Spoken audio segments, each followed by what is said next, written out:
రాజధాని ఒకటే ఉంటుంది కానీ అభివృద్ధి వికేంద్రీకరణ జరుగుతుందని ఆనాడు చెప్తాం జరిగింది అధ్యక్ష.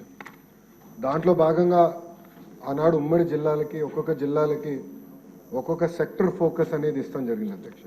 ఒకసారి మనం చూస్తే కరువు ప్రాంతమైన అనంతపురానికి కియా మోటార్స్ తీసుకొచ్చారు, కర్నూలుకి అనేక రెన్యూబుల్ ఎనర్జీ సంస్థలు తీసుకొచ్చారు, చిత్తూరు కడపకి ఎలక్ట్రానిక్స్ మ్యానుఫ్యాక్చరింగ్ సంస్థలు తీసుకొచ్చారు, ఇంకో పక్కన నెల్లూరులో కూడా చూస్తే మన విండ్ టర్బైన్ మ్యానుఫ్యాక్చరింగ్ కానివ్వండి, సెల్ ఫోన్ తయారు చేసే సంస్థలు కానివ్వండి, ఇవన్నీ కూడా తీసుకొస్తాం జరిగింది. ఇంకో పక్కన ఉభయ గోదావరి జిల్లాలు కూడా పెద్ద ఎత్తున ఆనాడు ఆక్వాని కూడా ప్రోత్సహిస్తాం జరిగింది. ఇంకా ఉత్తరాంధ్రకు వచ్చే గల ఐటీని, మెడికల్ డివైసెస్ మ్యానుఫ్యాక్చరింగ్, ఫార్మా అని చాలా స్పష్టమైన కార్యాచరణ ఆనాడు చంద్రబాబు నాయుడు గారు నియమిస్తాం జరిగింది అధ్యక్ష.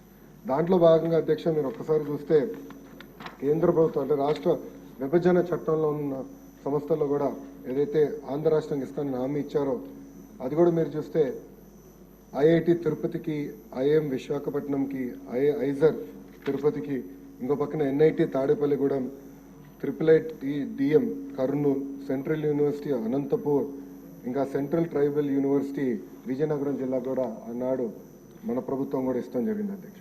అంటే మీరు చూస్తే అభివృద్ధి వికేంద్రీకరణ అంటే ఇది అధ్యక్ష. అంతేగాని 500 కోట్ల రూపాయలు ఖర్చు పెట్టి ఒక ప్యాలెస్ కట్టుకుంటాం కాదు అధ్యక్ష. అధ్యక్ష మీరు ఒకసారి ఐఐటిలో చూస్తే ఆనాడు తెలుగుదేశం ప్రభుత్వం ఆగస్టు 9, 2016లోనే భూములు కేటాయించి పనులు కూడా ప్రారంభించే విధంగా చేస్తాం జరిగింది అధ్యక్ష. ఐఎం విశాఖపట్నానికి వచ్చేగల ఏప్రిల్ 16, 2016లోనే ఆనాడు 240 ఎకరాలు భూమి ఇస్తాం జరిగింది అధ్యక్ష. ఐజర్ పోతే మీరు చూస్తే డిసెంబర్ 17, 2015లోనే 255 ఎకరాలు ప్రభుత్వం ఇస్తాం జరిగింది అధ్యక్ష. ఇంకా ఎన్ఐటి తాడేపల్లిగూడెంకి వచ్చేగల 172 ఎకరాలు ఏప్రిల్ 16, 2016లో ఇస్తాం జరిగింది అధ్యక్ష. ఇంకోటి IIIT-DMకి వచ్చేగల 151 ఎకరాలు మార్చి 31, 2016లో ఇస్తాం జరిగింది. ఇంకా సెంట్రల్ యూనివర్సిటీ అనంతపురంకి వచ్చేగల సుమారుగా 491 ఎకరాలు ఏప్రిల్ 16, 2016లో ఇస్తాం జరిగింది అధ్యక్ష. ఇవన్నీ నేను ఎందుకు చెప్తున్నానంటే అన్నాడు యుద్ధ ప్రాతిపదికంగా కేవలం భూములే కేటాయిస్తాం కాదు, పనులు జరుగుతున్నాయా జరగట్లేదా, కేంద్ర ప్రభుత్వం నుంచి రాబట్టాల్సిన నిధులు ఏంటనేది ప్రతి నెల గౌరవ ముఖ్యమంత్రి గారు రివ్యూ చేసేవారు అధ్యక్ష. మీరు కూడా అధ్యక్ష గతంలో PRRD మంత్రిగా చేశారు.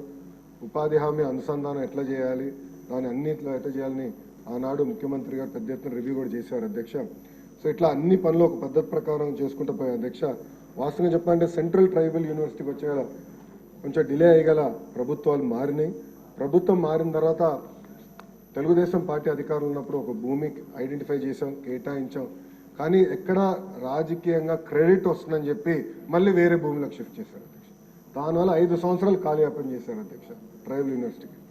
మన ప్రభుత్వ అధికారులకు వచ్చినా చాలా స్పష్టంగా లేదు, ఎక్కడైతే ఫైనలైజ్ చేసో అక్కడనే ముందరికి వెళ్దామని చెప్పాం అధ్యక్ష.